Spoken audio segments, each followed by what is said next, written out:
Hi everybody, I'm Jack Jinseki, and joining me today is Buried Candy. Hello, everybody. So, first of all, what's the origin of your name? Okay, so it's actually kind of a funny story. Hmm. So many years ago, back when like Xbox Live was a thing and Xbox Live Arcade and all that kind of stuff, I had somehow lost my access to my Xbox Live profile. Hmm. So I either like created a new one or I did a reset. I can't remember exactly what. But when I created my new profile, um, it assigned Buried Candy as like the randomly generated name, and I just never changed it. And so at around the time like I stopped playing Xbox, I was moving on to other video game consoles, and I think around that time I actually moved over to PlayStation. I was playing a lot of PlayStation 4, Mm. and so I never came back to it until maybe like 2 or 3 years ago. I started getting into Minecraft, and Mm. so when I did that, I was using my email address to sign up and it brought up that old profile again. And then a friend of mine was like, "Hey," because they knew I was interested in maybe doing some streaming, and they're like, "If you ever stream, you should use that as your streamer name." So that's uh that's where it came from. There you go. And do you have like any connection of that name to like a lore or something? I started thinking about that. I honestly have not come up with much lore apart from this is just a random thing.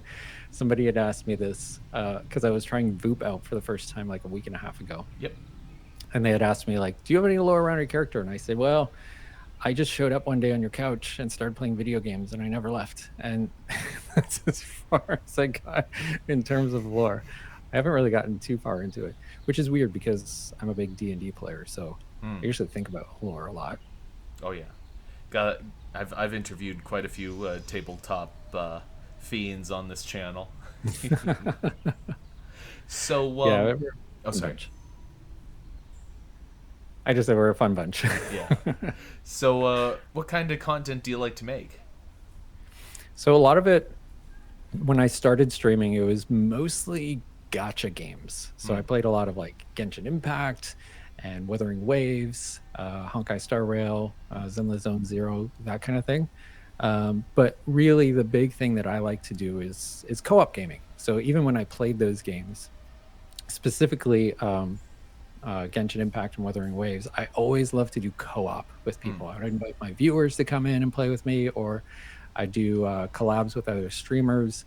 I really started to do collabs with Fortnite and Marvel Rivals, Hmm. and so eventually I started branching off, and now I do a whole bunch of stuff. I do Fortnite, I do Marvel Rivals, I do a lot of Repo, Party Animals, pretty much like anything where I can play with a bunch of people.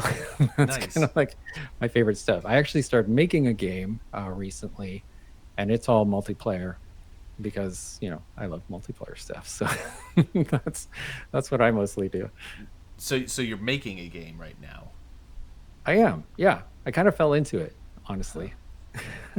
Are you able to give any information on that, or is it Yes, kind I of? would. Oh. I would love to. I'm not a person that holds things to my chest too closely. In fact, I probably talk about things a bit too much. But Hmm. so essentially, for my day job, I was working for a company that was making tools for animation in the video game space, and I had been asked by my boss to learn Unreal, Hmm. uh, figure out the Unreal Engine. So I had done it for animation for my day job, but I really coming back from Game Developers Conference (GDC) in March over in San Francisco. I after talking with a lot of game developers and all that kind of stuff, I figured, you know what, I really need to understand Unreal from a game developers perspective. Hmm. So I went in and decided to go and learn it and maybe make a small game or something. So I posted a little thing online of me me learning Unreal, but I had dropped in my VTuber character, into Unreal, and I was controlling it. Hmm. And my community was like, "Hey, could you make us like a Berry Candy video game where we can play as you? Maybe it could be like Genshin Impact or something like that." I was like, "Okay, that might be kind of cool." So I spoke to Perdal, who you know. Hmm. we've interviewed a little while back, and she recommended like, "Hey, why don't you like stream this? Because I think that would be really cool for people to listen to and watch and see the behind the scenes of how a game is made." So I thought, okay. I was a little nervous at first, to be honest, because I'm like, everybody just watches me play Genshin Impact, so I don't know how people are going to react to this. But I did, and it turned out to be a really fun and amazing stream. Peridol came in, as well as another one of my streaming friends, Twitchy Ginger, and I thought, this is just a fun little side project. Why don't I add you guys to the game? So I did that live on stream, and everybody loved it. They invited their communities to come watch, and then I rated out to another friend of mine, Kitsama, who's also a Genshin Impact like gacha streamer. And when he asked me what I was up to, I told him, and I jokingly said, "You know what this game is missing? It's an anime version of you." And he just like absolutely ate it up. And so I was like, "Oh, maybe I'm onto something." So then I jumped into another streaming friend of mine who I raid quite a bit. Her name is Viridian Dawn, and I just popped into chat, and she asked me what I was up to, and I told her the same thing, and she was like ecstatic that I invited her to be in it. And that's kind of when I figured out I had something here. So what I'm making is a PvP shooter, kind of along the lines of like Fortnite, Marvel Rivals, Overwatch, that kind of thing. But all the playable characters are streamers and VTubers. Oh, cool. Um, yeah, so I started that about 2.5 months ago. It's actually what I do a lot of my streaming on now. A lot of people are really interested in the game and how I make it and the behind the scenes of how a game is made. So that's what I do a lot of these days. I still do like co-op streams and like repo and like that kind of stuff. But streaming the development of this has kind of been the major thing right now. And we've got like 42 streamers currently in the game with 3 Twitch partners. And then we've got another Twitch partner and another over 20 other streamers who are kind of like waiting in the wings to get added to the game. And yeah, it's just been kind of taking off, and it's been fun. It's been a very fast ride. I actually just got back from a convention in Toronto. Oh, wow. Where I was speaking to like Epic Games and Xbox and Amazon, and speaking to people who formerly worked at Ubisoft. I spoke both at this convention and the previous one, which was like the week before, with people from like senior game designers from Insomniac and Ubisoft, Bethesda, a whole bunch of these other places, and everybody's just like ecstatic about the game. They think it could be the next Fortnite. So no pressure on me. So does that mean like you're doing the coding for the game? Are you also at the same time making all of the 3D models of all the VTubers that you're including? Yeah, so if it's a 3D VTuber, oftentimes they already have their models already made, and sometimes several versions of them. So if that's the case, I've built a pipeline where they can send me their model, and I can get them playable in the game within like 10 minutes, 10, 15 minutes. Wow. So that's really fast. If they're a 2D VTuber, it's a little bit of a longer process. They typically send me their reference sheets for their VTuber model, and then I have to recreate them in 3D. Wow. And then we do have a couple of streamers who are not VTubers. So those people, I just have to go and make an anime version of them and put them in the game. So yeah, it's been fun. It's been quite an experience. Just curiosity. How long do you think it takes you to make a full model from the reference sheets and all that?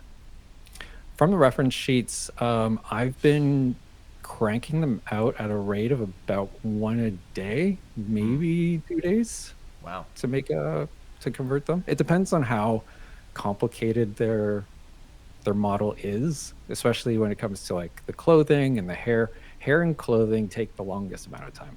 I can only imagine. The rest of them is like pretty simple, but if they have like a really complicated hairstyle, then that could take a while to kind of model and texture and all that kind of stuff. And then same thing with the clothing. If it's fairly simple, like something like yours, I could probably knock out much faster because it's not too complicated. But then some of the models I get are very intricate in their clothing, and so that takes me a little while to figure out how I want to layer things and all that kind of stuff. Yeah. Wow. That is very cool. Uh, s- Yeah. so you mentioned earlier how you got into streaming, more or less. But is there any reason you wanted to become a VTuber specifically? I think for me, VTubing, I used to be a content creator as my full-time job for mostly for other brands. Mm-hmm. So I've done the YouTube thing, I've done the like podcasting, I've done some streaming, but for other brands. And I think for me, just having the privacy of a VTuber is kind of nice. Hmm. Um, I've been recognized before for my YouTube work.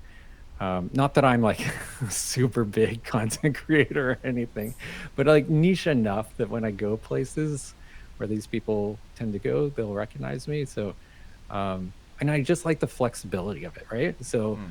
like when you create something as a normal streamer, or normal content creator on YouTube, there's a lot of like pre-production work that goes into it. Like, what's my set look like, and what do I look like? What do I wear? And um, even just the fact of because I don't have like a dedicated space for creating content right now. It's just a lot of setup to like set up the cameras and like all that kind of stuff. And I just wasn't into that. I've done enough of that. I'm kind of tired of it. Hmm. Whereas VTubing, I've got my model already. I just, turn on my camera, my webcam, and then go. It's just, it's easier, less barrier to entry to actually create content as a VTuber. So that's Absolutely. why I decided to do that. Plus, I don't have to worry about like what my room looks like. My set, I can just like throw up my green screen, kind of block things off, and then just go. So yeah. So, what's your favorite accomplishment of your channel so far?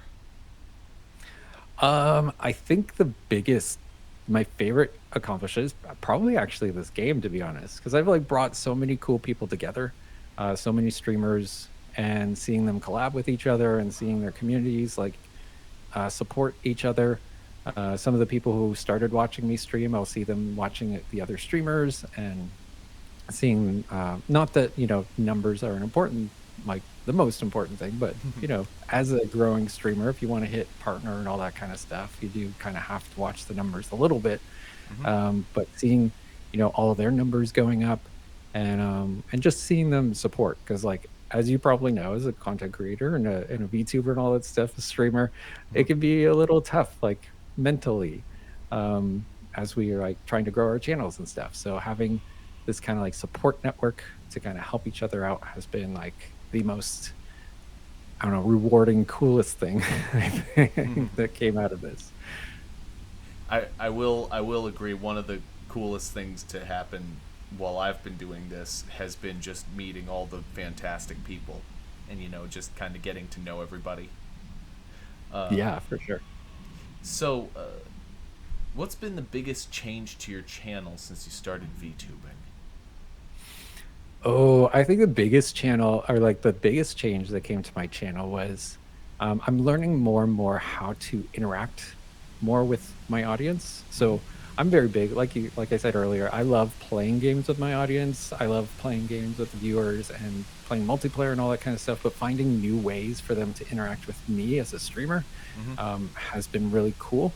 I still am far away from where I want to be in terms of what my channel would be like, but adding in things like they can throw stuff at me, or one of the things that they love to do is like bury me in plushies. So I have this channel point redeemer. They just like bury me with like 100 plushies.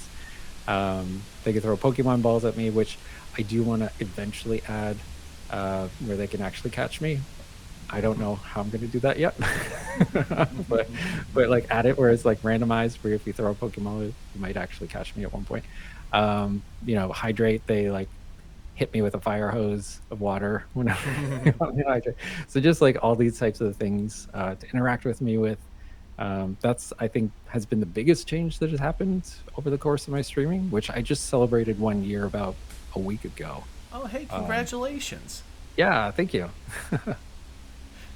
So, do you have like a fully fleshed out in your mind what you want the channel to look like someday once you figure out all the technical details? Yeah, I think so. I mean, I want to add in new ways for people to interact with me, both with my own avatar as well as the games that I play. So figuring out how to incorporate more things like crowd control for the games I play, especially, as I'm developing my own game, I want to add in crowd control for that. That's been something that's been requested quite a bit, as well as just learning how to get my avatar to be more expressive. So, I mean, I can move my head around, I can I can smile, I can, do all these things. But I've seen some other like 3D VTuber avatars who are like super expressive. Like one of Mm. my friends who I would recommend as someone who you could interview in the future. Her name is the Lady Lunati, Mm-hmm. and her avatar is so incredibly expressive. Like the facial expressions, the way that her avatar moves, it just blows me away. So like one day I want to be like her. She's my inspiration. So where did you come up with the design concept for your character?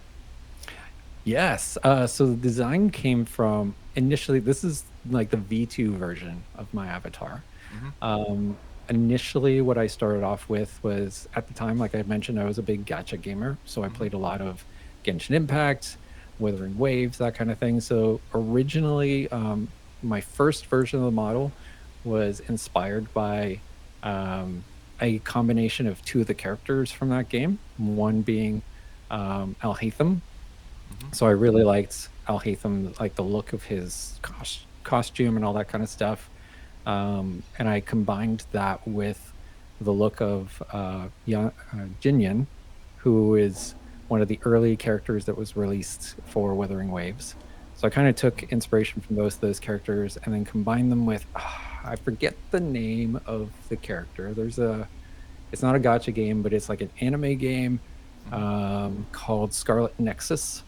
So in that game, you choose whether you want to be male or female, and the male character has like hair similar to mine. So like the black with the red and all that kind of stuff. So those three characters combined kind of gave me the initial inspiration of the character, and then I just kind of evolved it from there. So this version of the model uh, takes some of that same elements, particularly the hair and whatnot, and adds in a bit more like Assassin's Creed kind of vibe to them. So I have like the long coattails and all that kind of stuff. So I'm probably going to come up with a V3 model in the next couple of months. But yeah, that's where a lot of the inspiration come from. And the ears, um, I originally didn't have the like fox ears, Mm. but a one of my fans had designed some keychains, which I ended up partnering with him and selling. And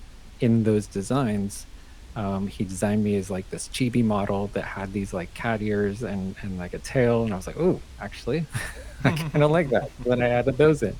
So I take a lot of feedback uh, from my community, and I try to, as best I can, incorporate that both into my designs as well as my streams, what I play. I do take a lot of audience feedback of like what they want to see me to play and all that kind of stuff. So Of yeah. course. So, you mentioned the Lady Lenati earlier. Is there a VTuber that you would love to talk to, or do you have anything specific that you'd want to ask them? Ooh, there's so many VTubers that I would love to talk to. Actually, Go on top for of it. my mind right now, so many people have told me that I should really connect with Iron Mouse. Now I Mm. know Iron Mouse is like the biggest or one of the biggest VTubers right now. Yes. So I would absolutely love to chat with her. I honestly have no idea what I would say or what I would even ask. Mm. But just being able to have a conversation with someone who's been there and kind of blazed a trail for us, I'd love to be able to, ask what her experience was like, what she recommends, all that kind of stuff. What she finds uh, really helped, but then also what pitfalls to avoid. Yeah. Um, that would be someone that I would really love to talk to. Um, Also on my list was Sayu, Mm-hmm. mostly because as a Genshin Impact streamer, ZZZ, all that kind of stuff. He's voiced a lot of characters in a lot of the games that I played on stream. So even just to have a conversation. I mean, I've raided him. He's thanked me on stream a couple of times for my raids, but it'd be nice to connect. And as someone who does a little bit of voice acting on the side, I've voiced in a couple of games and stuff. I would just love to hear more of his experience on that. It, I've mentioned this in a few past interviews, but as far as Iron Mouse is concerned, I was at the Boston Anime Convention like a month ago, and Iron Mouse was actually, she did a live Q&A there. Nice. And she actually discussed it on stream because apparently someone skipped the line and basically just started kind of making fun of her, which was kind of weird. And That is weird. yeah, and I saw it and I was like, I originally thought that it was just sort of like, humorous hazing, that kind of thing. But no, Mhm. apparently she actually just skipped the line and just to be a jerk, which I thought Oh, was kind of like, what, you're paying money to be here. Why are you doing this? no, that's crazy. Why would you go to a concert for someone just to say boo?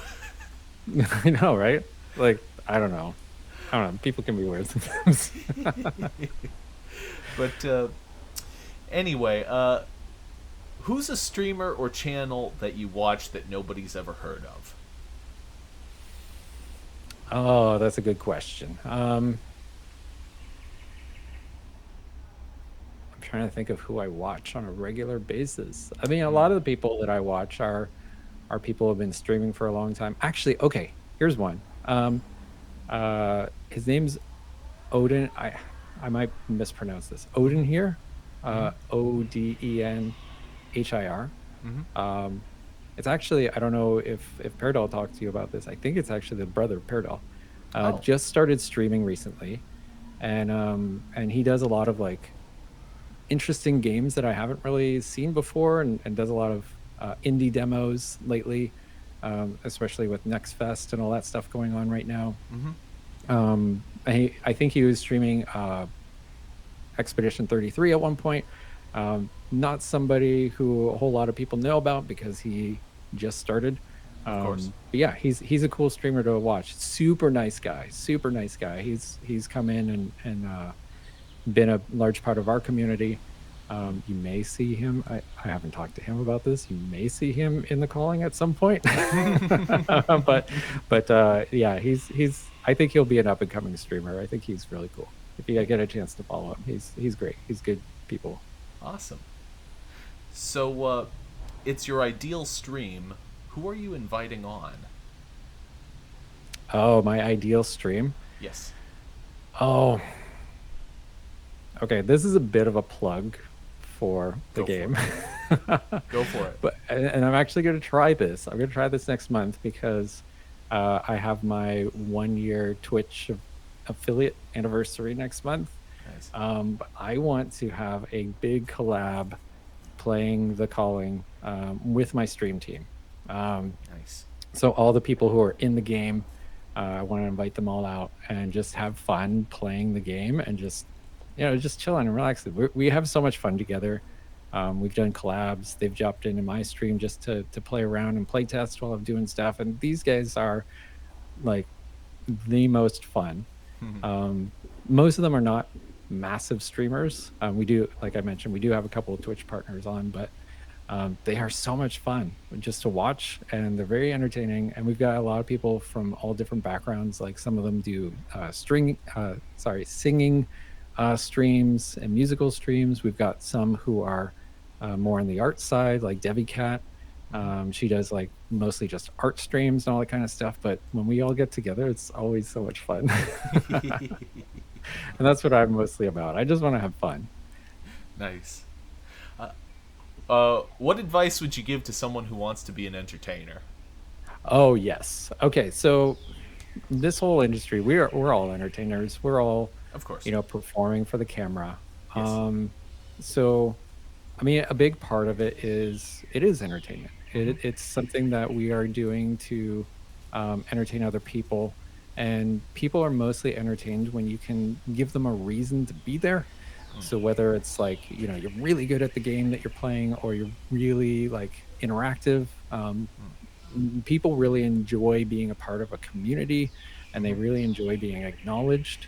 So if you want to be an entertainer, like making people feel like they're a part of something, I think that's one of the biggest things. So whether you're talking to them on stream, being responsive to their chats, just caring for people as individuals, not just, I'm going to come on here, I'm going to stream, I'm going to be the focus of everything, listen and pay attention to me. I think that's the Mm-hmm. wrong approach.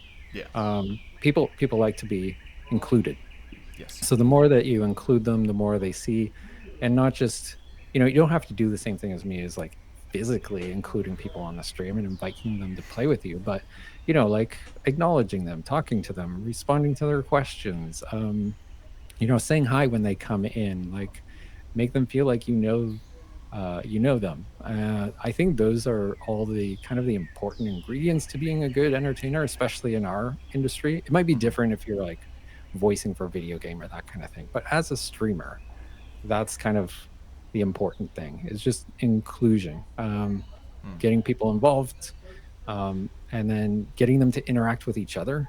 So I really highly encourage my community to like play games together and interact with each other. And like I said, I'm always recommending other streamers, for Yes. people to go and watch, that I think they might like, through either just my raids or just calling people out. I get a lot of streamers who come watch my content, specifically, like much more, I guess, since I started working on a game that features streamers, and so many streamers are curious to see what I'm working on.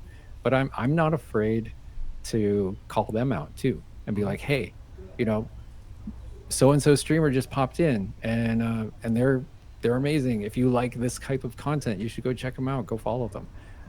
Because the more that we support each other, I think the more that we'll grow as an industry, and the more we can all continue to do this, full time. So I don't see it as a very competitive thing either. I know some streamers, and that's okay. Like every streamer is different. Some streamers are like, don't talk, like don't self promote in my chat, and all this kind of stuff, which is fine. I think it's like everybody should have their own rules. But for me personally, I'm like, you know what? One of my big missions is, not only do I want to be a full time streamer, but I want everyone else who wants to be a full time streamer to be full time streamers. So I'm very much like, hey, let's just share. Let's just like, I want to promote everybody else. What's the thing, like, I'm butchering the saying, but like a rising tide raises all ships, or something along those lines. So that's kind of how I see it. I've actually never heard that one. That's pretty good though.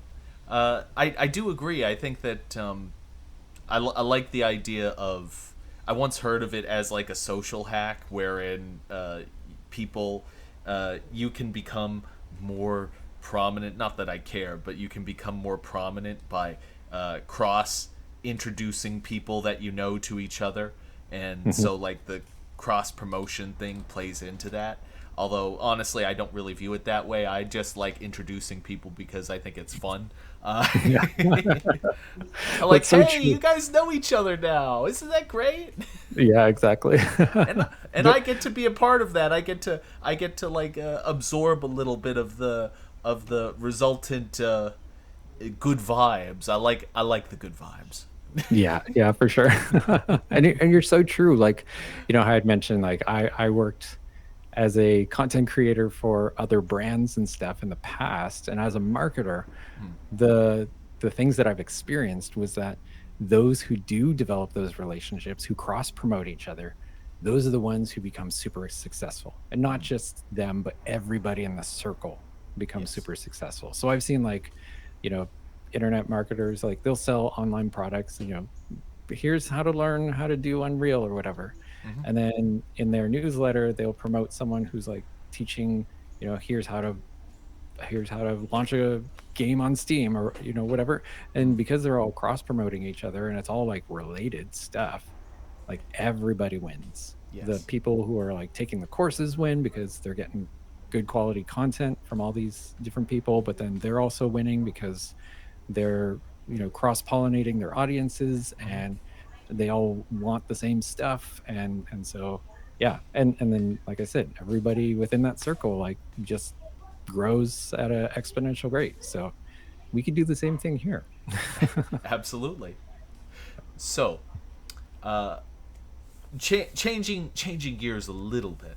Uh, what was your gateway anime, and what drew you to it? Oh, okay. I was waiting to see if you would ask this one. So Mhm. my gateway anime was Dragon Ball Z. Mhm. That was the first anime that I remember watching as a younger kid. Mhm. I think what drew me into it was, at the time, that was what my relatives liked. And so I was like, okay, I'll watch it too. But Mhm. but I enjoyed the characters, I enjoyed the animation, I enjoyed the story. I loved the whole thing about, being Saiyans, and it was very action packed, and just the whole idea of like them protecting the world from like Vegeta and all that kind of stuff. I know Yeah. there's been so many iterations Mhm. of it over the years, but that has been kind of my gateway. There have been a lot of animes I've watched, like both film and series, since then. I honestly have not kept up with as much anime as I would have liked recently, but yeah, that was one of the big ones. I remember that Sailor Moon when I was a bit younger. Sailor Moon was a big one. Voltron, I think Voltron was an anime, right? Wasn't? I've never actually seen Voltron. I've Yeah. I've certainly heard of it. I mean, the mech. So if I'm going off the basis that it's literally a mech cartoon, I guess Mhm. it probably is an anime. I would guess it probably is, but Yeah. I'd have to look at it, I think. Yeah. Just so much. Recently, the one that I like the most at this point, and I don't know if it would technically qualify as an anime, although I know it's very heavily inspired by anime, is Avatar: The Last Airbender. Hmm. Um, I've been a big fan of that ever since it first came out, and I still love it. Um, but I'm still trying to broaden my horizons. I get recommended so many animes in my community that I have to go and catch up on and check out. But hopefully, I'll get time at some point. I've just been too busy between streaming and day job and developing Absolutely. this game that it's been hard to catch time to just watch an anime. I mean, there are people who are kind of like I've always been of the opinion that as long as you appreciate anime for what it is, you can still be an anime fan and not necessarily watch it all the time. Uh, like there are people that I know that haven't watched anime since the '90s, and I would still consider them to an extent an anime fan. So Right. I think I think that you would certainly qualify. Uh, Out of curiosity, who's your favorite bad guy from Dragon Ball? Oh, I mean, it's a bit subjective because the bad guys end up becoming good guys Well, at yeah, some but you point. know. Um, I would say like the two ones that always stick out in my mind are Piccolo and Vegeta. Mm, Those are the two. Um, Again, those two I think eventually become good guys, and fight yeah. against even bigger bad guys. But those two are the ones that are standouts in my mind, especially Piccolo. I Yes. loved Piccolo. I love the whole story of Piccolo. Piccolo's character development over the series is very very good. It's a shame he kind of takes a bit of a backseat later on in the story because I always found him to be like he's kind of got the stoic vibes about him, which really speaks to me personally. I love Yeah. the stoic thing. Uh, so, uh, if you were to go to an anime convention tomorrow, who would you cosplay as? Oh, okay. So it would be between cosplaying as myself Hmm. as a streamer. I guess it depends on how I don't know what kind of anime convention it is. It would either be that, or I would cosplay as probably a character from Genshin Impact. Now, who I would cosplay as, kind of up for debate because there's so many cool characters in Genshin Impact. Mm. I've looked at cosplaying as Al Hatham. Like I mentioned, I'd taken some inspiration from Al Hatham and his design. Mm-hmm. I've also considered cosplaying as what's his name, Arataki Ito, because Mm. my initial kind of personality whenever I first started streaming, if you look way back my first streams, and I think there might be still some clips of it on my stream page, but I first started uh, VTubing as Ito. Yes. Um, so he would be up there, high up there. I have been told that I should try Nouvelettes as well. Mm-hmm. So probably one of those three would be the top ones that I would cosplay as. Mm-hmm. Although, to be honest, I don't know if I have the build to pull off Arataki Ito. He needs some muscle there, and I'm yeah. Yeah, that's always my big holdout about the possibility of doing cosplay, because like all the people I'd want to dress as are like, they're freaking built, man. They're Yeah, it's so built. true. It's like almost every anime character is like built like a truck. Oh man. I mean, I would like to be built, and I aspire someday to be built, but I am not there yet. One day. Maybe we'll both show up one day. Absolutely. So, uh, which game did you have the most fun playing on stream?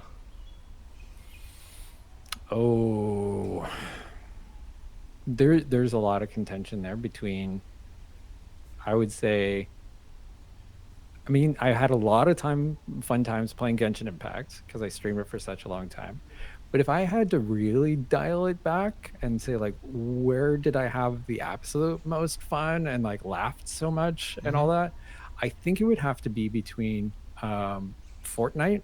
because we've done a lot of, and not like the battle royale part of Fortnite, like the Yes. extra stuff, like Mm. murder mystery, rockets versus cars. Like there's so many things that we've done outside of battle royale that was just absolutely hilarious. Between that, party animals, which is an absolute blast, Mm-hmm. and repo. um, I think those three games I think have been the most fun for me personally. Whether or not they're the most entertaining for everyone else, I don't know. That might be debatable, but for me personally, they were the most fun. I've always been of the impression that if you're having fun, then the audience is much more likely to have fun. Agreed. So, obviously, you're anticipating your game very highly, I imagine. But Hmm. are there any other games that you're looking forward to? Yeah. So one game that's kind of been on my radar, and like I had mentioned, a lot of the games that I play, it's mostly multiplayer and like not super serious or dark games Mm-hmm. for the most part. It's mostly lighthearted, that kind of thing. But some games I'm personally looking forward to, whether I stream or not, is a different question. But Dune Awakening has Mm. looked really cool. I'm actually reading the Dune book right now, Nice. so I would really love to get my hands on that and play that and try it out. As well as Star Wars Outlaws has been on my radar for a long time. I've really wanted to give that a go. Mm-hmm. It's not something I normally stream, but I don't know. Who knows? I didn't normally stream game dev until I did it. So it's always fun to experiment. Absolutely. I actually, here's the thing. I'm not what you'd call an avid reader, but there was a time where I had a lot of free time to listen to audiobooks, and so I actually listened to the Dune audiobook. And Oh, I got to nice. tell you, I am so glad that I did that instead of trying to read it, because there are so many words that I would not have been able to pronounce. Yes, there are. There's so much. And if it wasn't for watching the movie, I would have no idea what these words were. Yeah, Oh boy. But that's a good book. yeah, it actually is. It's actually a very good book. I enjoyed it a lot. So we're moving on to the more random questions. These are the more random questions of the interview. If you're a fan of '80s movies, I call these the what do I call them? The Voight Conf questions. So, which do you prefer, Elvis or the Beatles? Oh, both are super highly talented. I would probably, if I absolutely had to choose, Beatles. What's a song that you can't help but dance to when you hear it? Oh, I think that would have to be APT. I don't know. Every time that song comes on, it's a good vibe. Why? Who does that? It's by Bruno Mars and who's the other lady? Um, it's slipping my mind. Rosie or Rose or however you pronounce her name. Bruno Mars, actually anything by Bruno Mars, especially like the faster paced like stuff like 24K Magic and um, yeah, those songs are always a good vibe too. I I uh I used to be kind of down on Bruno Mars, but then I heard he did a song called Treasure, and it was kind of like a 1980s vibe to it, which I really liked a lot. And I also understand that he's really good at live performances.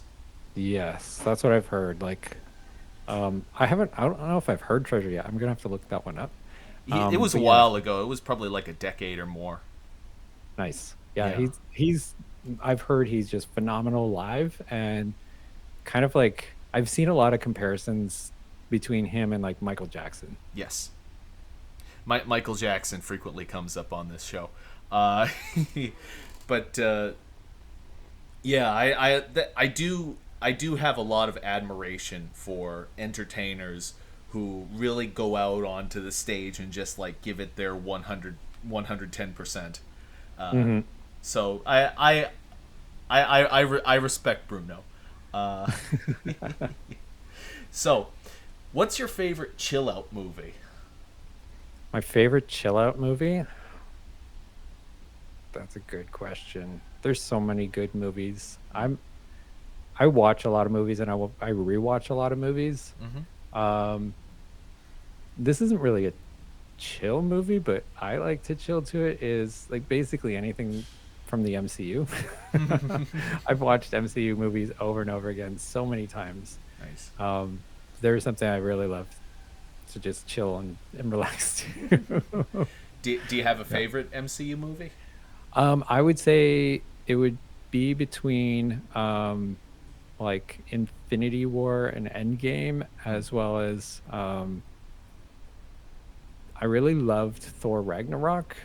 I thought it was hilarious. Um, and then the basically the ones by why can't I think of their names right now? The twins that did or the brothers, the Russo brothers. Hmm. So like Winter Soldier, Hmm. like pretty much all the movies by them are among my favorites within the MCU. Nice. Yeah. I I'm one of the few people who actually watched Endgame but didn't see Infinity War. Oh, really? Oh, Yeah. you got to check that one out. Make a lot more sense. Uh, so, what's something you've been meaning to fix, but for whatever reason you haven't yet? Something that I've been needing to fix. Can it be Yeah. like anything, or is it like Yeah. stream related, or No, no, like I'm like thinking when I say it, I usually think, although this is just the way my brain interprets it, is stuff around the house. okay? Well, I have my car has a back windshield wiper that I have not fixed, and it's been broken for a while. I've been meaning to fix it, and I just can't bring myself to. I have the wiper blade. I don't know why I just haven't.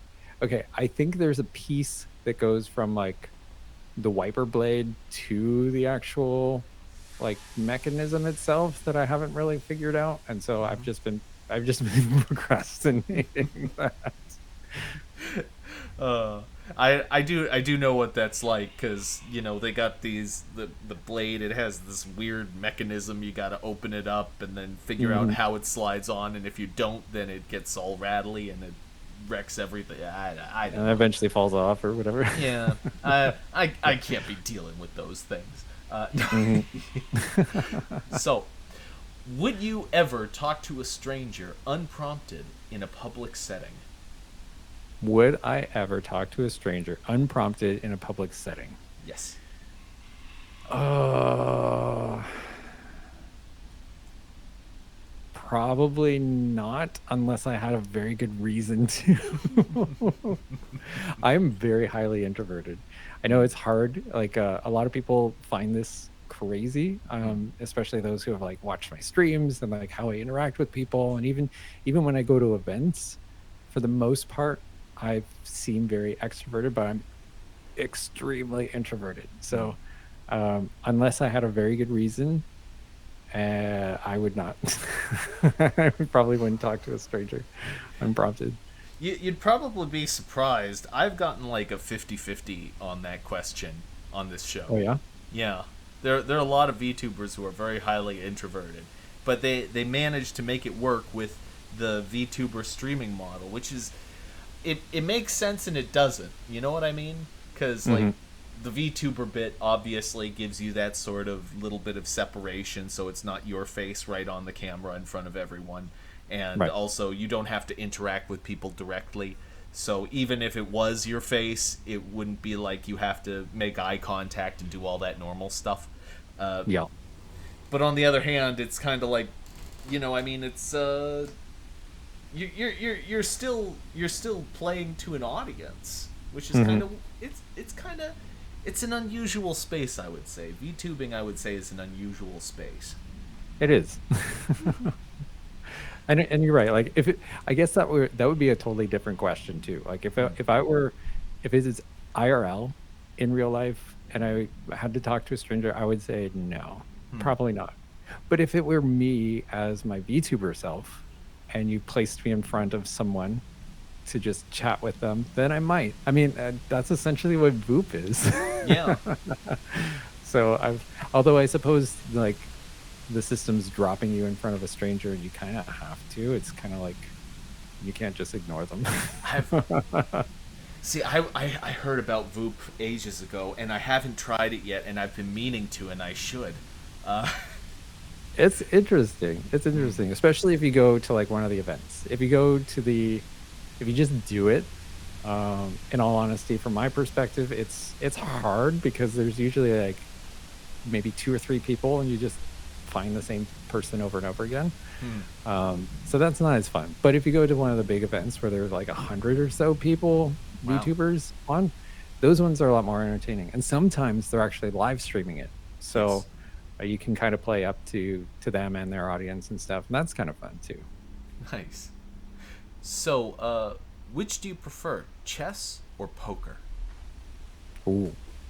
I'd probably say poker. I like both. I enjoy both. But I'm a bit more of a cards guy. Actually, I shouldn't say that. I play a lot of board games. And I play a lot of D&D and all that kind of stuff. And they're both, I don't know, they're both fun, but I would probably pick poker if I had to. If I absolutely had to. I don't know why, but I would. Have you ever been convinced to buy something? Have you ever been convinced to buy something from a commercial? Ooh, probably. I know I've almost been convinced, especially when it's food related and I'm hungry. Then I'm like, oh yes, should I like order this in? Or should I call delivery? Get this pizza over here right now. I want it. Yeah, I would say so. I mean, in a lot of cases, especially if you think of it from the perspective of like YouTube and stuff, there are a lot of times where like I might see something on a show or a commercial or something like that. Then I'll look it up on YouTube, and then I'll check out the videos the company has on YouTube, and then I'll check out the reviews from it and all that kind of stuff. And eventually I'll make a decision. So like if you were to trace back the initial viewing of it, yeah, I would probably say yeah. I don't think I could tell you exactly what. Because I honestly can't remember. There have been a few instances where I can safely say that I saw an ad, I said, I like that or I want that, and then I bought it. It doesn't happen often, but it does Hmm. happen. Yeah. Uh, where would your friends kidnap you to? Where would they kidnap me to? Yes. Oh, um, like country wise or just anything, Anywhere. anywhere, anywhere. Friends would probably kidnap me to a laser tag field, maybe. I don't know. I Uh, have honestly no idea, but I love laser tag.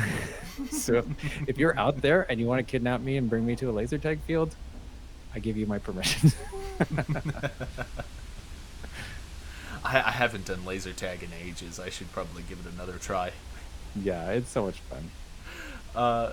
What's your favorite thing that you've ever cooked yourself? Oh, I love cooking. I absolutely love cooking. I don't know if I would necessarily say this is my absolute favorite thing I've cooked, but it is the one that popped up in my mind, so it must be high up there. It's like a taco pasta.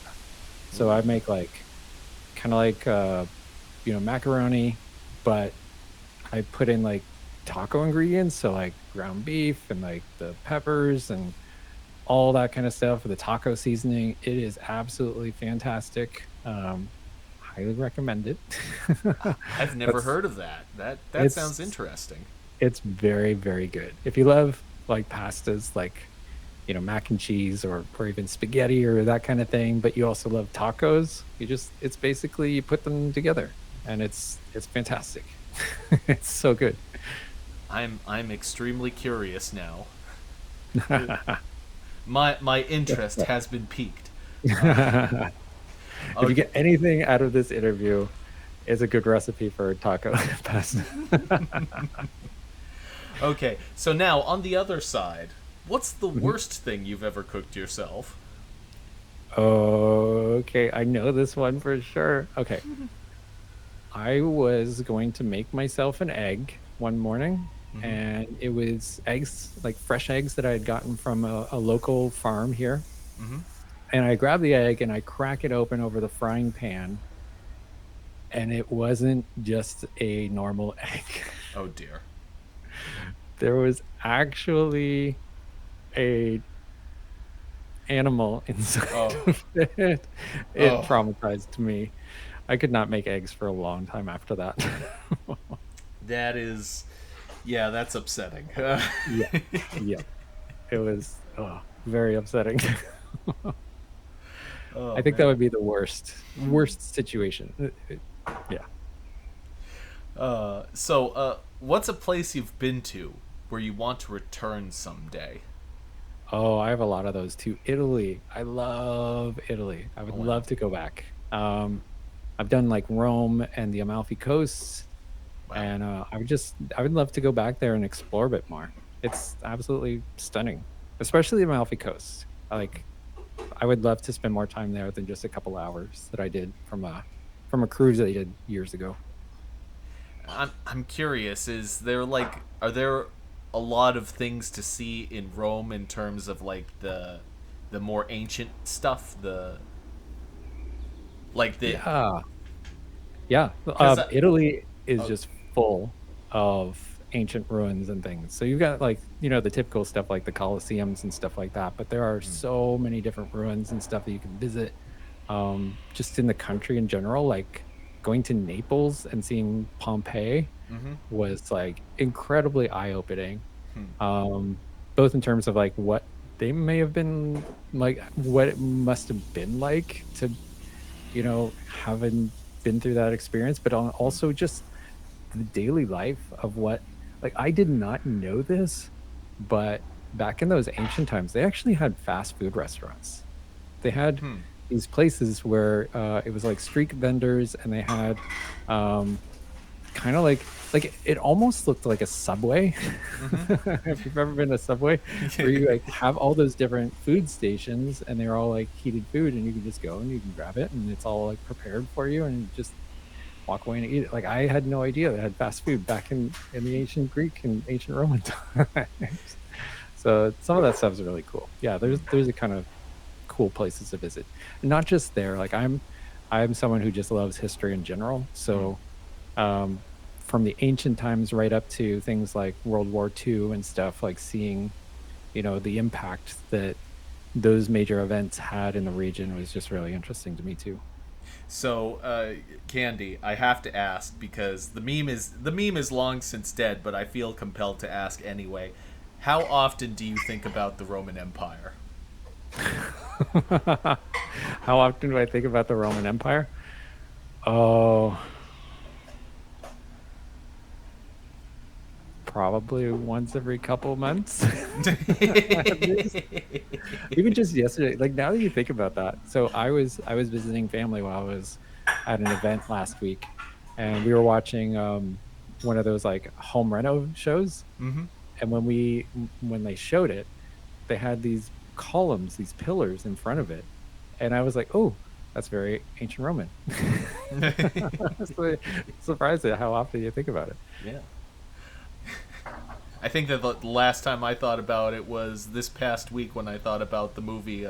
There's a, I don't know if you're familiar with Monty Python, but they had a movie called The Life of Brian, and Oh yeah, yeah. yep,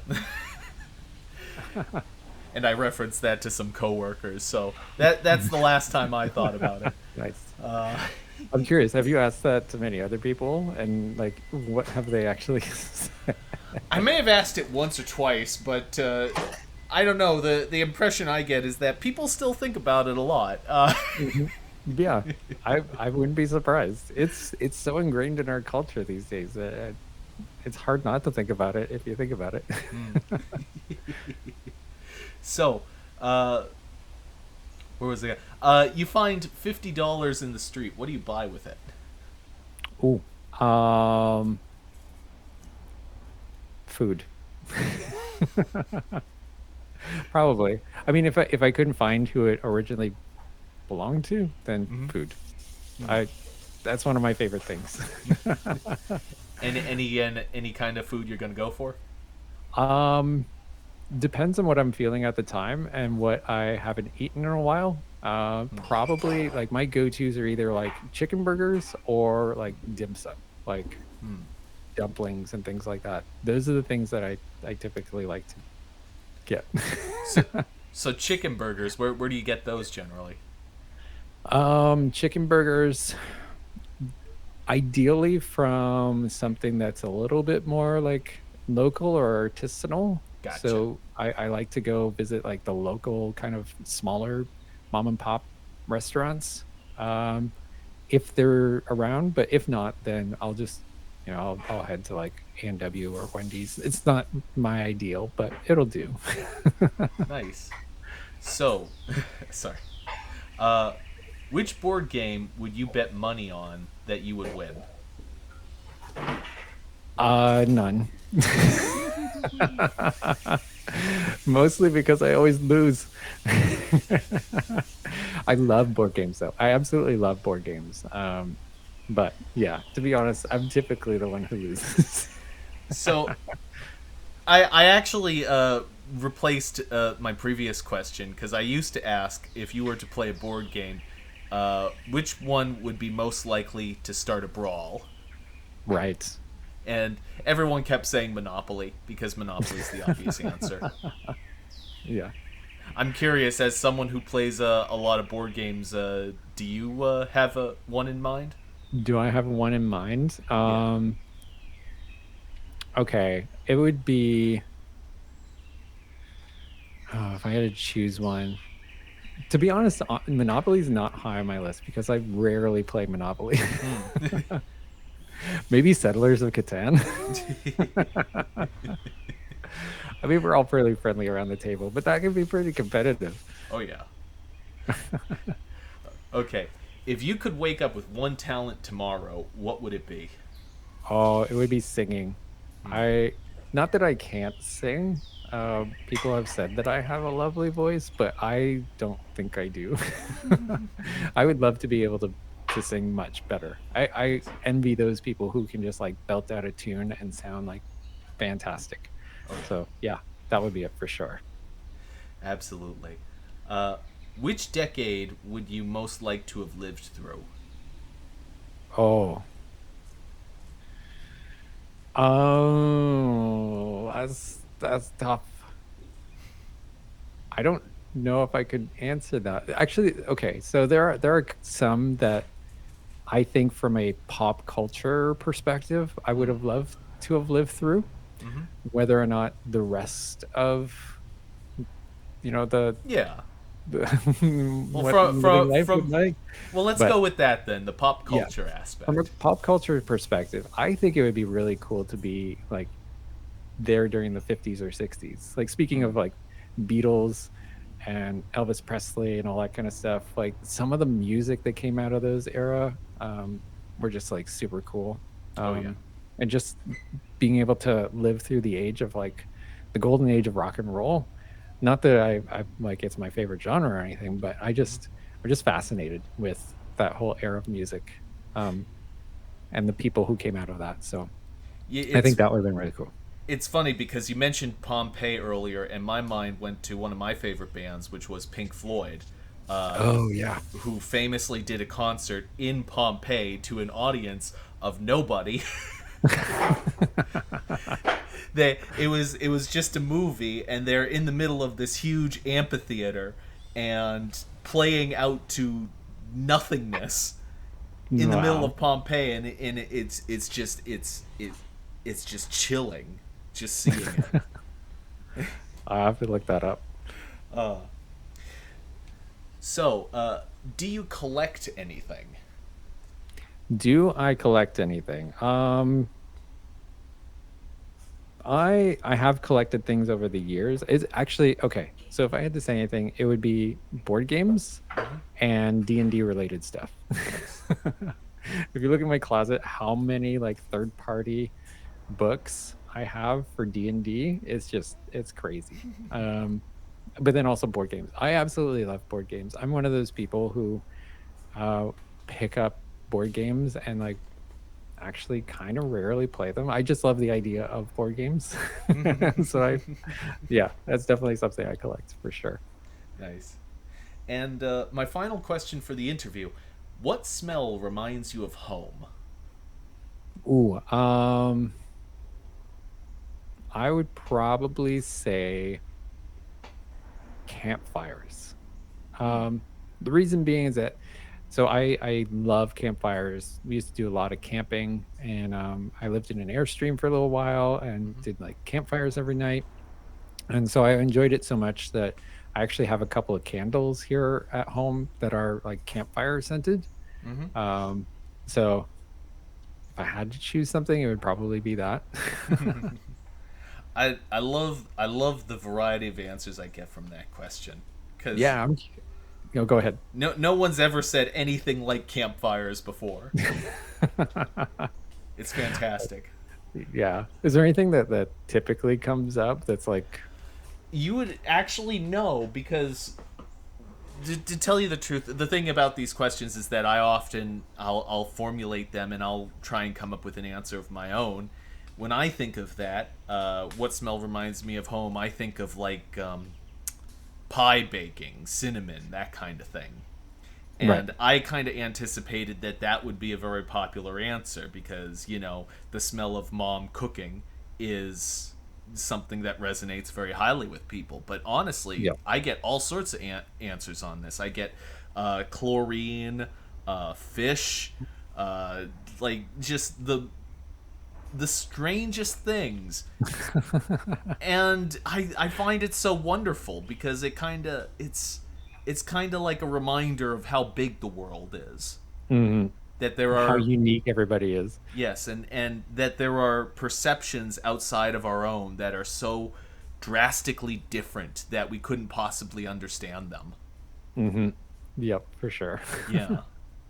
Well, that's so neat. Well, anyway, thank you very much for coming out. It's been an absolute pleasure interviewing you.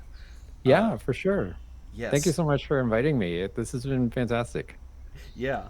And if you're watching from the audience, I'm going to be posting links to all of Candy's various socials in the description, as well as the side chat, because side chat is more link friendly than the description for whatever reason. And thank you again for coming out. Uh, Yeah, for sure. I Anytime. I was your host, Jack Jinseki, and joining me today was Buried Candy. Bye bye, everybody.